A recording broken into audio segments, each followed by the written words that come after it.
Hello mga ka-Viners, at dahil nga po isang buwan na po tayo dito sa Kubo, so ipapakita namin sa inyo kung ano yung mga update dito sa bahay Kubo. So unang-una, ito muna ang makikita nyo, yung pinakagwapo dito sa terrace nito. Sarap talaga sa pakiramdam mga ka-Viners, kahit simpleng pundar mo, kahit kahoy lang po yung napundar namin, sobrang saya na po namin ng lalab ko. At eto na naman yung kabuuan ng ating bahay Kubo. Bale, ang style lang ng bubong nito ay overlapping lamang po, at para makatipid-tipid naman po tayo. Mas masarap sa umaga dito sa bukid kapag nagpapakain tayo ng mga alaga natin. At eto na mga ka-Viners, no, bali nagpapahukay na nga po pala tayo para sa tuluan ng ating lababo. So dito bali babagsak yung tubig natin galing sa lababo.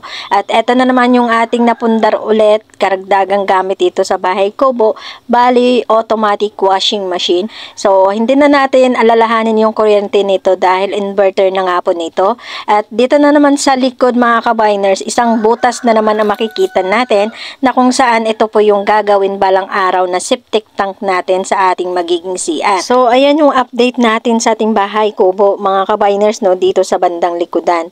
At eto na naman tayo sa harapan, dayo tayo dito sa loob ng ating bahay Kubo. Tingnan natin kung meron bang nadagdag dito, parang wala namang nadagdag dito eh. So ganun pa rin dati mga ka-Viners, no, yung ating mga kusina, mga kagamitan, meron lamang nadagdag dito pero konti lamang po. Tulad nito, yung patungan lamang ng mga abubot-abubot, mga etcetera. Pero papakita namin sa inyo yung ginagawa naming second room dito, parang nagiging bodega muna siya ngayon. So dito ko nilalagay yung incubator namin, yung mga itlog na iniistakan namin na kung saan ilalagay yung mga itlog at gagawing balot. So dito parang nagiging stock room na nga po siya.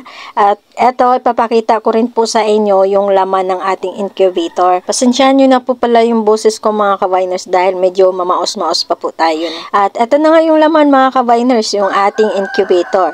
So dito na naman tayo sa kabilang kwarto, ito yung tinutulugan natin, no? So, bali, sa taas kami natutulog at ganun pa rin, walang pagbabago yung ating kwarto. So, malay natin, balang araw, magkakaroon na naman tayo ng budget na kung saan idadagdag natin sa bahay Kubo natin.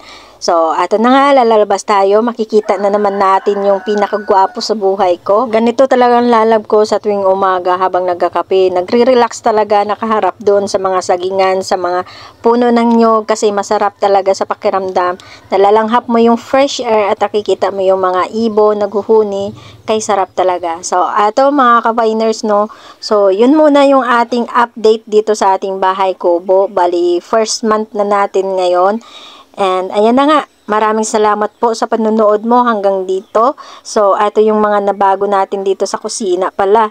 At meron na tayong nabilin or naipundar na mga kagamitan sa panluto. Kasi alam nyo mga ka-Viners, no, sa kabuuan po talaga ng part ng bahay, ang pinakamahalaga is yung kusina, yung mga panggamit, panluto, basta about sa pangkusina, yun talaga ang mahalaga para sa amin ng lalab ko. So, yun lamang. Maraming salamat po.